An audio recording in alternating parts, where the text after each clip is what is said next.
తాకట్లో ఉన్న మీ బంగారాన్ని విడిపించి ఆ రోజు ఆన్లైన్ రేటుకి కొంటాం. Sharma gold company. శ్రీ గురుభ్యో నమః. మహాగణాధిపతి నమః. శివాయ గురువే నమః. శ్రీ కామేశ్వరి దేవి నమః.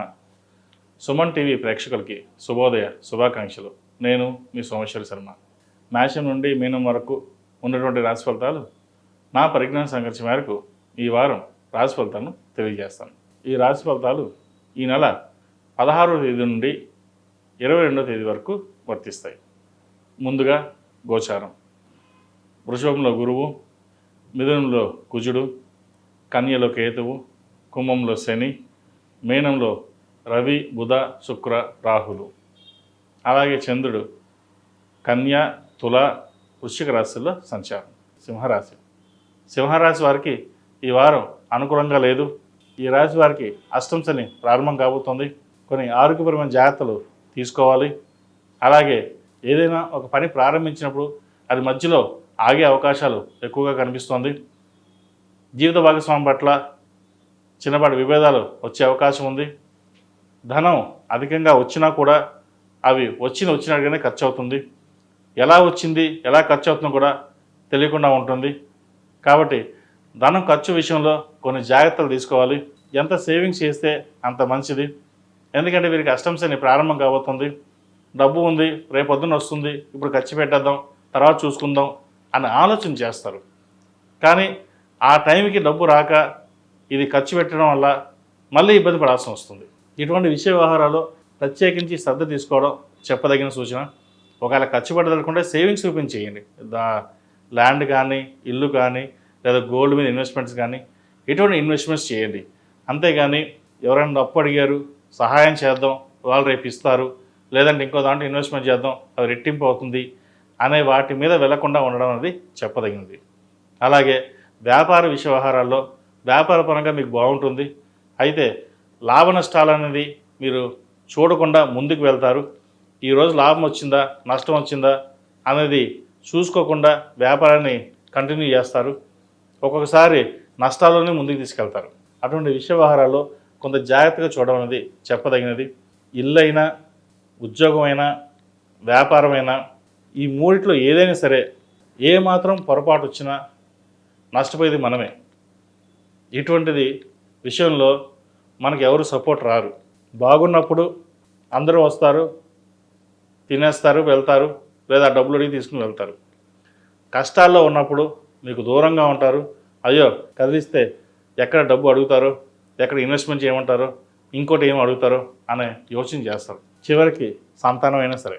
కాబట్టి ఇటువంటి విషయాల్లో మీకు జాగ్రత్తగా ఉండడం అనేది చెప్పదగిన సూచన. అలాగే ఆరోగ్యం పట్ల కిడ్నీకి సంబంధించి, లివర్ సంబంధించి, ఇండైజెషన్ సంబంధించి ఇబ్బంది పెడుతుంది. వాటి విషయంలో కొన్ని జాగ్రత్తలు తీసుకోవాలి. మోకాలు నొప్పులు, అరికాల నొప్పులు ఉండే అవకాశం ఉంది. షుగరు, థైరాయిడ్ వచ్చే అవకాశాలు కూడా లేకపోలేదు. వాటి విషయంలో ఆహార నియమాలు పాటించినట్లయితే మంచి ఫలితాలు సంప్రాప్తిస్తాయి. విదేశీ వ్యవహారాలకు సంబంధించి అనుకూలంగా ఉంటుంది. శుభకార్యాలకు సంబంధించి మంచి సంబంధం కుదురుతుంది. అయితే వచ్చిన సంబంధాన్ని పక్కన పెట్టి తర్వాత చూద్దాం అనే యోచన చేస్తారు. ఏదైతే వచ్చిన సంబంధాలు బాగుంటే ముందుకు వెళ్ళండి, తర్వాత చూద్దాం అనే సమయానికి మంచి సంబంధం కుదరకపోవచ్చు. ఇటువంటి విషయ వ్యవహారాలు కొంచెం జాగ్రత్త వహించి ముందుకెళ్ళడం చెప్పదగినది. ఈ రాశిలో నిర్మించిన స్త్రీలకు వృత్తి ఉద్యోగాల పరంగా, వ్యాపార పరంగా సానుకూలమైన పరిస్థితులు గోచరిస్తోంది. ముఖ్యంగా వైద్య వృత్తిలో ఉన్నవారికి అనుకూలంగా ఉంది. విదేశీ వ్యవహారాలకు సంబంధించి సానుకూలపడతాయి. విదేశాలకు వెళ్ళాలనుకునే వారికి అనుకూలంగా ఉందని చెప్పచ్చు.